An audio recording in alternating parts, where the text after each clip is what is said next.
চামেলি, এই চামেলি, কি রে, এখনো তুই আসিসনি পুকুর পাড় থেকে? সেই কখন গেছে পুকুর পাড়ে কাপড় কাচতে, এখনো আসলো না। ওফ মা, তুমি আমার ঘুমটাই ভেঙে দিলে। তুমি সকাল সকাল এভাবে চেঁচাচ্ছ কেন বলো তো? ঘুমটা ভেঙে গেল আমার। আহারে, আমার সোনা মেয়েটার ঘুম ভেঙে গেল। দেখ না, ওই চামেলি সেই কখন গেছে পুকুরে কাপড় কাচার নাম করে, এখনো আসার নাম নেই। দেখো, কাপড় কাচার নাম করে গিয়ে কার সাথে গল্প করতে বসেছে। এই যে মা, এই নাও, তোমার কাপড় কাচা হয়ে গেছে। এই কয়টা কাপড় কাচতে এতক্ষণ সময় লাগে বুঝি? কোথায় গেছিলি সত্যি করে বল দেখি। এসব কথা যখন হচ্ছিল তখন মালিনী চামেলির চুলের মুঠি ধরে বলে, তোর কি মনে হয় আমরা বোকা?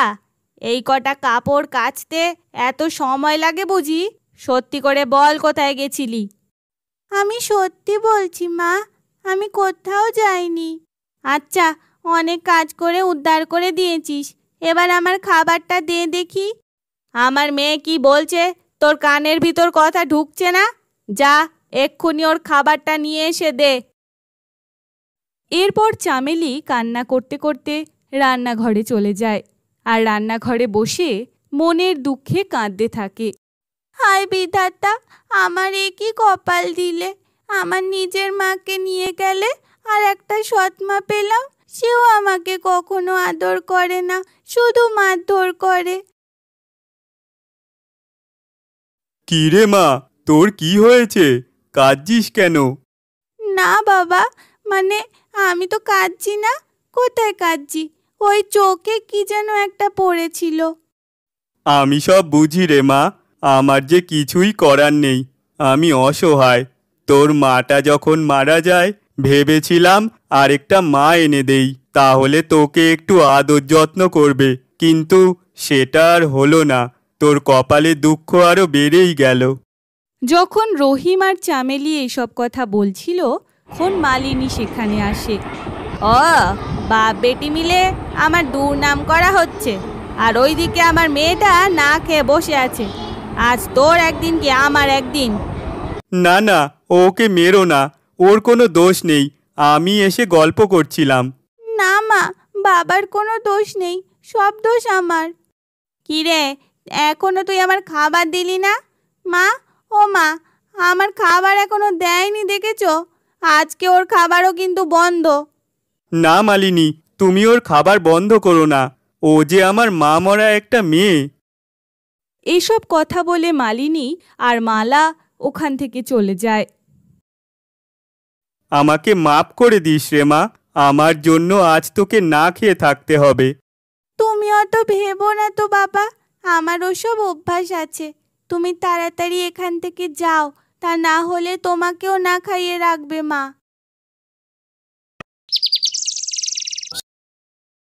কি রহিম ভাই, মুখটা ওরকম শুকনো শুকনো লাগছে কেন? কি হয়েছে? এই জালাল ভাই, 2 কাপ চা দাও তো। আর কি বলবো ভাই, সব কথা কি সবখানে বলা যায় নাকি?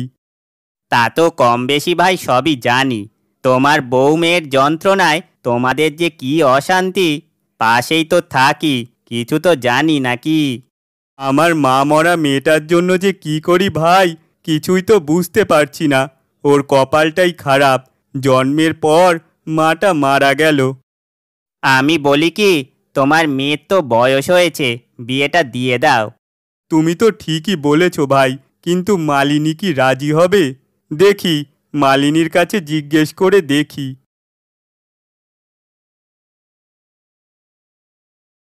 কি, তোমার এত বড় সাহস ওই হতচ্ছাড়িকে বিয়ে দেবে? তুমি ওভাবে বলছো কেন? তাছাড়া চামেলির তো বিয়ের বয়স হয়েছে। আমার ঘরে আর একটা মেয়ে থাকতে তুমি ওই হতচ্ছাড়ির বিয়ের কথা ভাবছো? আমি বেঁচে থাকতে তা কখনোই হতে দেব না। আমার বিনে পয়সার চাকরানিকে আমি কখনোই বিয়ে দেব না, এ তুমি মনে রেখো। আর কাল থেকে তুমি আমার মেয়ের জন্য পাত্র খুঁজো। আমার যে কি আনন্দ হচ্ছে তোর বিয়ে হবে শুনে। ওসব তোর মিথ্যা বাহানা রাখতো, তোর মনে মনে ঠিকই জ্বলছে আর তাছাড়া তোর মতো মা মরা মেয়েকে কেই বা বিয়ে করবে? তোকে সারা জীবন এই বাড়িতেই থাকতে হবে। তুই ওভাবে বলছিস কেন বোন? আমার তো আরেকটা নতুন মা আছে। একদম তুই আমাকে মা বলে ডাকবি না, আমি বলে দিলাম। তারপর চামেলি সেখান থেকে মন খারাপ করে চলে যায়। তাহলে তো আমার মেয়েটার খাওয়ার কষ্ট হবেই না কোনোদিন, যেহেতু ছেলের মুদির দোকান আছে। কি বলো? এখন আর বেশি কথা বলো না তো, আমার ঘুম পাচ্ছে। এ তো তোমার চাপবেই ঘুম। আর যদি চামেলির বিয়ের কথা হতো তাহলে তুমি খুশিতে নেচে বেড়াতে। এসব কথা বলে মালিনী আর রহিম শুয়ে পড়ে।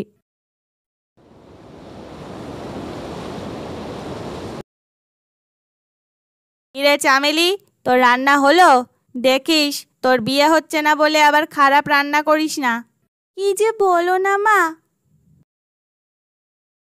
আস্তে কথা বল, তারা তো চলে এসেছে। কি বলো? চলো চলো, তাদের বসতে দেই।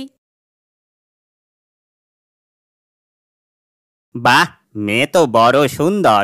তো মা, এসব রান্না কি আজ তুমি করেছো?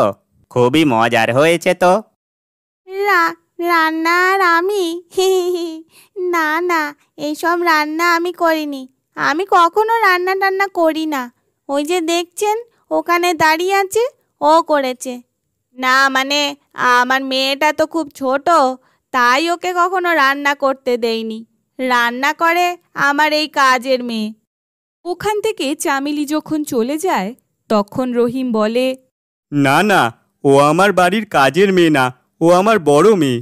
যাই বলেন, বড় মেয়েকে রেখে আপনার ছোট মেয়েকে বিয়ে দেওয়া ঠিক হচ্ছে না। মেয়েটা আমার বড় অসহায়, মা মরা মেয়ে, তাই বিয়ে দিতে পারছি না।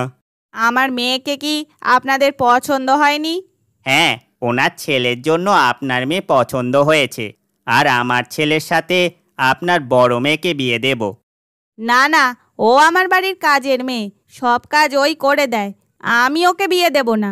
আর এসব বলার আপনি কে? হ্যাঁ, আপনি ওনার সাথে এভাবে কথা বলছেন? উনি আমাদের গ্রামের মোড়ল মশাই।